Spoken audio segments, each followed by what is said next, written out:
Let me introduce you to a Stoic philosopher. You'll find truly fascinating Epictetus. Born into slavery, he faced adversity from the very beginning, yet he managed to rise above his circumstances in a truly Stoic way. Despite enduring a life that most would find unbearable, Epictetus didn't let his external conditions define his inner world. He focused on what he could control, his thoughts and reactions. It's like that Stoic concept of you have power over your mind, not outside events. He later became a prominent philosopher, teaching Stoicism and inspiring countless others.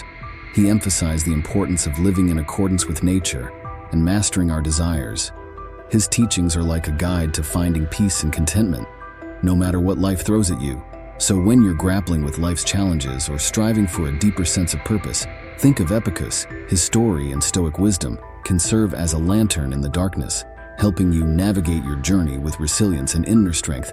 Let's delve into his world of Stoicism together and discover the gems of wisdom it offers for our own lives. The only thing I ask of you is not to skip this video in any way. If you're here, consider yourself different from the majority. Consider yourself an exception. Now act like one and don't skip any part of the video. Only focus on what's in your control. The Stoic philosophy, originating from ancient Greece and Rome, is particularly instructive when discussing the concept of control.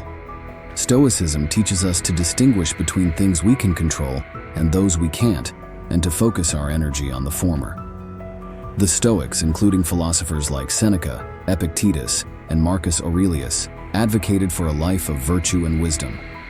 They believed that we have complete control over our minds, actions, and responses to external events. On the other hand, they recognized that most external circumstances are beyond our control, such as other people's actions, our reputation, and the course of nature. By embracing this philosophy, we can find serenity in accepting the things we can't control, reducing the stress and worry often associated with them. This, in turn, allows us to fully devote our energy and focus on the things we can control, our actions, thoughts, values, and responses. Moreover, Stoicism teaches us that our perceptions also lie within our control. Instead of seeing obstacles as negative, we can choose to view them as opportunities for growth and learning. This perspective shifts the narrative from being a victim of circumstances to being an active participant, using the situation to our advantage. Amor fati, Stoicism, and the love of fate. The Stoic concept of loving your fate is so beautiful. Do you know about the philosophy of loving your fate? I was listening to some beautiful Japanese anime music when it happened. My car was hit in the back by someone who didn't stop in time because perhaps they were distracted. Of course, they were at fault, not only because in my city and province the rule states so, but also because he admitted that he was in a hurry. I ended up consoling the poor guy because he was so filled with fear and was shaking with it. His lips and hands were trembling. I felt so terrible for him. As I sat back in the car, after exchanging insurance information with him, I had this interesting thought. I wondered to myself why the beautiful and generous universe had decided to send me this car accident at this time. What was her reasoning? I am a sort of reverse paranoid, where I believe the universe is always working towards ensuring that I am happy, healthy, and living my best life. Everything the universe does for me is to ensure that something good happens for me. How about loving your fate now without any reason? As humans, you are probably, as I did, looking for a reason for every event. How about we follow the policy of amor fati for every event? This way, we just know that every event that has happened to us has happened to us for good reasons, for the good of us, for the good of our future. We just know that the universe is always looking out for us and our fate is good, no matter what has happened. We are lucky to be alive, lucky to be here, lucky to be breathing. We are here, and that's all we can say for now. Stuff might happen to us and all of it will turn out well. We just need to trust in the universe's good intentions for us. Instead of questioning everything the universe does to us, how about we take responsibility and say that the universe cares about us? So everything that is happening must be good in some measure. It must be. It has to be. Because it always has been like this till now. Evidence isn't needed.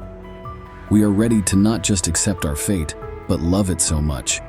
We love our fate, and we know that it's exactly what was supposed to happen, whatever it might be. Remember, you are dying every day. What if I told you that you can live a better life by thinking about death more? Learn how to do this with the help of the Stoics. Most people tend to avoid thinking about death and dying. Few things elicit as much anxiety and fear in us as death does. The Stoics had much to say about this anxiety surrounding death. The very thought of perishing makes people uncomfortable, so it's better to avoid those images that might put you in a foul mood. In this article, you will learn about how the Stoics used thoughts about death as a tool to improve their outlook on life. The thought that one day we will perish, that we won't be able to eat, love, laugh. It depresses us when we think of the things that we enjoy so much, knowing that one day they'll be stolen from us. The fear of death and dying, according to the Stoics. Nobody in history has been more attuned to the creeping fear of death and dying than the Stoics were. Marcus Aurelius, the most famous Stoic, once said, "Stop whatever you're doing for a moment and ask yourself, am I afraid of death because I won't be able to do this anymore?" It's a tough pill to swallow, but it is true. The end will come for all of us. For some, sooner rather than later. Be aware of your every step. The whole idea of expressing your highest self in every moment is based on the ability to be present in the moment, fully aware of what's going on. How else do you want to actively choose your best action? Today, we call this mindfulness. The Stoics used the term attention. In the words of Marcus Aurelius, we should pay vigorous attention to the performance of the task in hand with precise analysis, with unaffected dignity, with human sympathy, with dispassionate justice. Imagine you're walking barefoot along the beach when suddenly a section is full of bits of broken glass. Now you walk very cautiously and watch every step like a hawk, so you don't hurt yourself. That's the attention the Stoic student must pay to every action.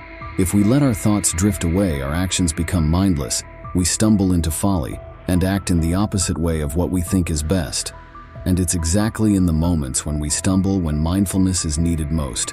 A consciousness of wrongdoing is the first step to salvation, Seneca says. You have to catch yourself doing it before you can correct it. Attention is the fundamental Stoic spiritual attitude, author Pierre Hadot explains. It is a continuous vigilance and presence of mind, self-consciousness which never sleeps, and a constant tension of the spirit. Thanks to this attitude, the philosopher is fully aware of what he does at each instant, and he wills his actions fully. Epictetus says it's not possible to be faultless, but we can try, and we must be content if by never remitting this attention we shall escape at least a few errors. Be strict with yourself and tolerant with others. Remember that Stoicism isn't about judging other people. It's not a moral philosophy you're supposed to project and enforce onto the world. No, it's a personal philosophy that's designed to direct your behavior. This is what Marcus Aurelius meant when he said, "Be tolerant with others and strict with yourself." Be open to the idea that people are going to be fools or jerks or unreliable or anything else. Let them be. That's their business. That's not inside your control. But you have to be disciplined with yourself and your reactions. If someone acts ridiculous, let them.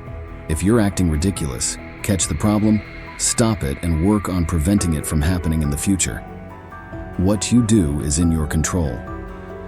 That is your business. Be strict about it. Leave other people to themselves. You have enough to worry about. Before we wrap up this exploration of Stoic principles, I want to express my heartfelt thanks for joining us on this journey. Your time and engagement mean a lot to us. If you found these Stoic principles valuable, please consider leaving a comment to share your thoughts and experiences. Your feedback is greatly appreciated, and if you enjoyed this content, a simple like goes a long way in supporting us and letting us know you'd like to see more of it. If you haven't already, subscribing to our channel ensures you'll stay updated with future content, including more insights into wisdom, philosophy, and personal growth. Thank you once again for being a part of this journey, and we look forward to sharing more wisdom with you in the future. Until next time, may you find fulfillment and wisdom on your own path of personal growth.